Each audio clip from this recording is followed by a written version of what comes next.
पर सिर्फ एक नीले बिंदु के रूप में देखना पर्याप्त नहीं है।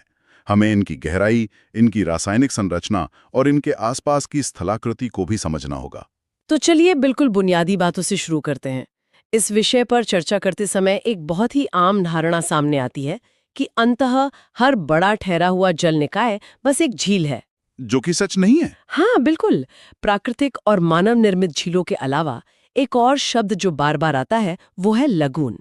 एक सामान्य प्राकृतिक झील और एक लगून के बीच के इस तकनीकी अंतर को समझना काफी दिलचस्प है। मैं सोच रही थी कि इसे हम कैसे आसानी से समझ सकते हैं। अगर हम इसे बड़े परिप्रेक्ष्य में देखें तो तटों और भूमि की बनावट लैगून के निर्माण में सबसे अहम भूमिका निभाती है। अच्छा। यह ज्वालामुखी गतिविधियों के कारण हुए गड्ढों में पानी भरने से होता है। मतलब वो पूरी तरह से जमीन के बीच में एक कटोरी की तरह है। बिल्कुल। लेकिन लैगून की कहानी सीधे समुद्र से जुड़ी है। लैगून असल में समुद्र या महासागर का ही एक उथला हिस्सा होता है। समय के साथ समुद्र की लहरें अपने साथ जो रेत और अवसाद लाती हैं, वे एक जगह जमा होकर रेत के टीले या बैरियर द्वीप का रूप ले लेते हैं। मतलब पानी तो समुद्र का ही है, लेकिन भूमि की एक पतली सी पट्टी ने उसे मुख्य समुद्र से लगभग अलग कर दिया है। सटीक कहा। ये एक तरह से समुद्र का वो शांत कोना बन जाता है जहां लहरों की आक्रामकता नहीं होती, लेकिन पानी खारा ही रहता है। या फिर ऐसा होता है कि नदियों के मीठे पानी के मिलने से खारे और मीठे का एक अनूठा मिश्रण बन जाता है, जिसे हम ब्रैकिश वाटर कहते हैं। ये तटीय गतिशीलता को समझने का एक बेहतरीन तरीका है। अब अगर हम भारत के परिप्रेक्ष्य में बात करें तो हमारे पास प्राकृतिक झीलों और लगून दोनों के ही कुछ बहुत विशाल और महत्वपूर्ण उदाहरण हैं। हाँ, हमारी तटरेखा बहुत लंबी है। बिल्कुल, जैसे कि लोकटक, चिल्का, कोलेरू, पुलकट और वेम्बनाड। इन पांचों का नाम अक्सर एक साथ लिया जाता है, लेकिन इनमें से हर एक की भौगोलिक पहचान बिल्कुल अलग है। लोकटक झील की ही बात कर लें। पूर्वोत्तर भारत, विशेषकर मणिपुर में स्थित यह झील अपने आप में एक भूवैज्ञानिक अजूबा है। लोकटक झील का जिक्र आते ही ना दिमाग में तैरते हुए द्वीपों की तस्वीर उभरती है। इन्हें स्थानीय भाषा में फुमदी कहा जाता है। हाँ, ये कोई साधारण द्वीप नहीं है। ये मिट्टी, कार्बनिक पदार्थों और वनस्पतियों का एक ऐसा सघन और स्पंजी जमाव है जो झील की सतह पर तैरता रहता है। और यही बात इसे इतना खास बनाती है। मैंने पढ़ा है कि ये फुमदी इतने मजबूत होते हैं कि इन पर लोग अपने घर तक बना लेते हैं। बिल्कुल। मैं तो ये सोचकर ये हैरान रह जाती हूँ कि जमीन हिल रही है और उस पर घर बने हैं। बिल्कुल, और सिर्फ घर ही नहीं, इन तैरते हुए द्वीपों पर पूरा का पूरा एक राष्ट्रीय उद्यान बसा हुआ है। Keibul Lamjao national park. हाँ, केबुल लामजाओ जो दुनिया का इकलौता तैरता हुआ नेशनल पार्क है। ये दुर्लभ संगाई हिरण का एकमात्र प्राकृतिक आवास भी है। लोकटक झील सिर्फ पानी का भंडार नहीं है, ये एक ऐसा जीवित पारिस्थितिकी तंत्र है जो अपनी भौतिक संरचना के कारण ही अस्तित्व में है। ये वाकई अद्भुत है कि कैसे पानी और वनस्पतियों के संयोजन ने एक पूरी तरह से नई तरह की जमीन का निर्माण कर दिया है। अब अगर हम पूर्वोत्तर से निकलकर पूर्वी तट की ओर आएं तो चिल्का और पुलिकट जैसी विशाल संरचनाओं से सामना होता है। चिल्का को भारत का सबसे बड़ा तटीय लगून माना जाता है। चिल्का की भौगोलिक स्थिति इसे एक बहुत ही जटिल जल प्रणाली बनाती है। ये बंगाल की खाड़ी से जुड़ा हुआ है, लेकिन इसमें कई छोटी छोटी नदियां अपना मीठा पानी भी गिराती हैं।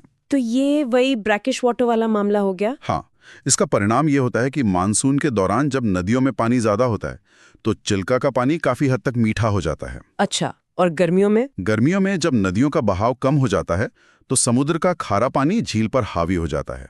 पानी के खारेपन का ये लगातार बदलना वहां पनपने वाले जीवों और वनस्पतियों की पूरी श्रृंखला को तय करता है। ये तो प्रकृति का अपना एक ज्वारीय चक्र है। और इसी पूर्वी तट पर कोलेरू झील भी स्थित है, जो चिल्का या पुलिकट जैसी नहीं है। कृष्णा और गोदावरी नदियों के डेल्टा के ठीक बीच में स्थित होने के कारण कोलेरू पूरी तरह से मीठे पानी की झील है। बिल्कुल, ये एक बहुत महत्वपूर्ण अंतर है। ये देखना दिलचस्प है कि कैसे ये झील इन दो विशाल नदी प्रणालियों के बीच एक प्राकृतिक कुशन या स्पंज की तरह काम करती है। कोलेरू की यही विशेषता इसे एक प्राकृतिक बाढ़ संतुलन जलाशय बनाती है। जब कृष्णा या गोदावरी में भयंकर बाढ़ आती है तो कोलेरू झील उस अतिरिक्त पानी को अपने भीतर सोख लेती है, जिससे आसपास के इलाके तबाही से बच जाते हैं। बिल्कुल, ये दिखाता है कि झीलों का महत्व सिर्फ सुंदरता या पर्यटन तक सीमित नहीं है, बल्कि वे हमारे पर्यावरण के लिए एक बहुत ही महत्वपूर्ण ढाल का काम करती हैं। और फिर जब हम पूर्वी तट से पश्चिमी तट की ओर बढ़ते हैं तो हमें वेम्बनाड झील मिलती है। केरल के बैकवाटर्स का ये सबसे प्रमुख हिस्सा है। वेम्बनाड भारत की सबसे लंबी झील है। हाँ, इसकी लंबाई का अंदाजा इसी बात से लगाया जा सकता है कि यह केरल के कई जिलों की सीमाओं को छूती है। वेम्बनाड झील के आकार ने न केवल भूगोल को बल्कि केरल के पूरे पश्चिमी तट की अर्थव्यवस्था और संस्कृति को आकार दिया है। ये एक ऐसा लैगून है जो समुद्र के समानांतर चलता है और कई नदियों के पानी को समेटता है, जो वहाँ की नाव दौड़ और परिवहन के लिए बहुत जरूरी है। सही कहा। इसकी वजह से ही वहां नावों के जरिए परिवहन और व्यापार का एक पूरा नेटवर्क खड़ा हो सका है। पूर्वी तट पर नदियों के डेल्टा और पश्चिमी तट पर इन लंबी बैकवाटर झीलों का निर्माण भारतीय प्रायद्वीप की भूवैज्ञानिक विषमता को बहुत ही खूबसूरती से दर्शाता है। यहाँ बात और भी दिलचस्प हो जाती है क्योंकि जब हम भारत के भूगोल की बात करते हैं तो वह केवल शांत तटों और डेल्टाओं तक ही सीमित नहीं है। कुछ झीलें ऐसी हैं जिनका निर्माण इतनी हिंसक और अप्रत्याशित घटनाओं से हुआ है कि उन पर यकीन करना मुश्किल होता है। आप लोनार झील की बात कर रही है ना? जी हाँ, चलिए अब सीधे महाराष्ट्र के लोनार झील की ओर चलते हैं। ये कोई आम झील नहीं है, ये एक क्रेटर झील है। लोनार झील भूविज्ञान और खगोल विज्ञान का एक अद्भुत संगम है। इसका निर्माण लगभग 50,000 साल पहले एक उल्कापिंड के धरती से टकराने के कारण हुआ था। बाप रे, 50,000 साल! हाँ, वो प्रभाव इतना भयंकर रहा होगा कि उसने वहां की ठोस बसाल्टिक चट्टान में एक विशाल गड्ढा कर दिया। जरा कल्पना कीजिए, अंतरिक्ष से एक विशाल पत्थर हाइपर वेलोसिटी से आता है, धरती से टकराता है और एक ही क्षण में वहां का पूरा भूगोल बदल जाता है। लेकिन लोनार के बारे में जो बात मुझे सबसे ज्यादा चौंकाती है वो सिर्फ वो गड्ढा नहीं है बल्कि उस झील के पानी की रासायनिक प्रकृति है। यहाँ सबसे दिलचस्प बात यह है कि वो उल्कापिंड प्रभाव इतना शक्तिशाली था कि उसने वहां की चट्टानों की रासायनिक संरचनाओं और खनिजों को पूरी तरह से बदल दिया। मतलब चट्टानें पिघल गई होंगे। बिल्कुल, और यही कारण है कि आज भी लोनार झील का पानी खारा और क्षारीय दोनों है, सलाइन और एल्कलाइन। ये एक ऐसा भूवैज्ञानिक आश्चर्य है जो दुनिया भर के वैज्ञानिकों को आकर्षित करता है। मैंने उस गाइड में पढ़ा था कि वहां के सूक्ष्म जीव भी बहुत अलग हैं। जी, इस झील के पानी में पाए जाने वाले सूक्ष्म जीव और बैक्टीरिया बिल्कुल अनोखे हैं, जो पृथ्वी पर जीवन के पनपने की शुरुआती स्थितियों को समझने में मदद कर सकते हैं। ये पृथ्वी और अंतरिक्ष के बीच हुए एक हिंसक संपर्क का जीता जागता प्रमाण है। अंतरिक्ष से हुए इस टकराव की कहानी के बाद अब हम एक ऐसी जगह चलते हैं जहां प्रकृति अपने सबसे शांत लेकिन सबसे कठोर रूप में नजर आती है। मेरा मतलब है हिमालय की ऊंचाइयों पर। एक बिल्कुल ही अलग माहौल। हाँ, सिक्किम में स्थित चोलामू झील का उल्लेख इस परिप्रेक्ष्य में बहुत ही महत्वपूर्ण है। ये भारत की सबसे ऊंचाई पर स्थित झीलों में से एक है। इतनी ऊंचाई पर जहां ऑक्सीजन का स्तर बहुत कम होता है और तापमान 0 से नीचे रहता है, वहां एक झील का अस्तित्व ही एक भूवैज्ञानिक चमत्कार है। चोलामू जैसी उच्च ऊंचाई वाली झीलें मुख्य रूप से ग्लेशियरों या हिमनदों के पिघलने से बनती हैं। जी बिल्कुल। हिमालय का ये क्षेत्र बहुत ही संवेदनशील है और ये झीलें वहां के सूक्ष्म पारिस्थितिकी तंत्र का एक बेहद नाजुक हिस्सा हैं, जहां बर्फ हमेशा जमी रहती होगी। असल में ऊंचाई के कारण यहाँ बर्फ के पिघलने और फिर से जमने का एक निरंतर चक्र चलता रहता है। और यह चक्र ही इस झील के आकार और इसकी गहराई को नियंत्रित करता है। ठीक कहा। ये झीलें दिखाती हैं कि भूगोल में ऊंचाई केवल एक संख्या नहीं है, ये तापमान, दबाव और जल प्रणालियों के एक बिल्कुल अलग भौतिक विज्ञान का निर्माण करती है, जो कि मैदानों से बिल्कुल अलग है। हाँ, ऐसी झीलें अक्सर मीठे पानी का बहुत ही शुद्ध स्रोत होती हैं, लेकिन ग्लोबल वार्मिंग के कारण इन हिमनद झीलों के स्वरूप में बहुत तेजी से बदलाव आ रहा है। ये एक चिंता का विषय भी है।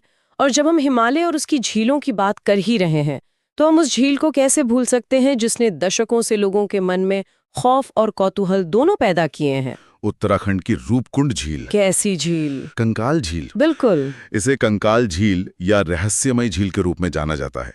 रूपकुंड अपने पानी या अपनी गहराई के लिए नहीं जानी जाती है, बल्कि उस चीज के लिए जानी जाती है जो इसके ठंडे पानी के भीतर और इसके किनारों पर बिखरी पड़ी हैं। रूपकुंड झील के तल और किनारों पर सैकड़ों प्राचीन मानव कंकाल पाए गए हैं। जब बर्फ पिघलती है तो ये कंकाल स्पष्ट रूप से दिखाई देने लगते हैं। ये प्रकृति के सबसे अप्रत्याशित और खौफनाक रूपों में से एक है। ये सोचने में ही कितना डरावना लगता है। दशकों तक ये एक रहस्य बना रहा कि आखिर इतनी ऊंचाई पर जहां कोई बस्ती नहीं है, इतने सारे लोग एक साथ कैसे मारे गए। और जब वैज्ञानिकों ने इन कंकालों का अध्ययन किया तो पता चला कि ये लोग किसी युद्ध या महामारी में नहीं मारे गए थे, बल्कि अचानक आए एक भयंकर बर्फीले तूफान और ओलावृष्टि का शिकार हुए थे। क्रिकेट की गेंद जितने बड़े ओले गिरे थे उन पर। हाँ, वही। ये झील केवल एक भौगोलिक संरचना नहीं रह जाती, बल्कि एक पुरातात्विक स्थल बन जाती है, जो हमें सैकड़ों साल पुरानी एक त्रासदी की कहानी सुनाती है। समय को जैसे वहां रोक दिया गया हो। इस झील ने उन कंकालों को सदियों तक सुरक्षित रखा। ये दिखाता है कि अत्यधिक ठंड और ऊंचाई किस तरह से समय को रोक देने का काम कर सकती है। जब हम लोनार में खगोलीय घटना, चोलामो में हिमनदों की गतिशीलता और रूपकुंड में मानव इतिहास के इस जुड़ाव को देखते हैं, तो हमें समझ में आता है कि भारत का भूगोल कितनी अलग-अलग शक्तियों द्वारा घड़ा गया है। वाकई ये एक बहुआयामी कहानी है, और इस कहानी में एक और ऐसा अध्याय है जो शायद इस पूरी सूची में सबसे विरोधाभासी लगता है। हम बात कर रहे हैं राजस्थान के शुष्क और रेतीले परिदृश्य की। रेगिस्तान और झीलें, ये सुनने में ही थोड़ा अजीब लगता है। बिल्कुल। अक्सर जब हम रेगिस्तान के बारे में सोचते हैं तो हमारे दिमाग में पानी का विचार तो बिल्कुल नहीं आता, लेकिन राजस्थान में पाई जाने वाली पलाया झीलें ये साबित करती हैं कि प्रकृति के पास हर तरह के परिदृश्य में पानी को सहेजने का अपना एक तरीका है। कायरा झीलें वास्तव में अंतर्देशीय जल निकासी, जिसे हम एंडोरेहिक बेसिन कहते हैं, उसका एक बहुत ही दिलचस्प उदाहरण है। रेगिस्तानी क्षेत्रों में जब कभी अचानक भारी बारिश होती है तो पानी उन निचले मैदानी इलाकों में जमा हो जाता है, जहां से पानी के बाहर निकलने का कोई रास्ता नहीं होता। चारों तरफ से जमीन से घिरे होने के कारण। हाँ, लेकिन क्योंकि रेगिस्तान में तापमान बहुत अधिक होता है, इसलिए वाष्पीकरण, इवेपोरेशन बहुत तेजी से होता है। और जब पानी भाप बनकर उड़ जाता है तो पीछे क्या बचता है? सिर्फ नमक और खनिजों की एक सफेद चमकदार परत। बिल्कुल। राजस्थान में सांबर झील इसका सबसे प्रमुख और बड़ा उदाहरण है। यह भारत की सबसे बड़ी अंतर्देशीय नमक की झील है। वाष्पीकरण की यह प्रक्रिया मिट्टी में मौजूद लवणों को सतह पर ले आती है, जिससे वो नमक की खेती के लिए एक बेहतरीन जगह बन जाती है। सही कहा। यही कारण है कि सांबर झील सदियों से नमक उत्पादन का एक बहुत बड़ा केंद्र रही है। यह झील साबित करती है कि सूखापन और वाष्पीकरण भी अपने आप में एक भौगोलिक संसाधन का निर्माण कर सकते हैं। तो ये तो हुई उन झीलों की बात जिन्हें प्रकृति ने अपने अलग-अलग और कभी-कभी अजीबोगरीब तरीकों से बनाया है।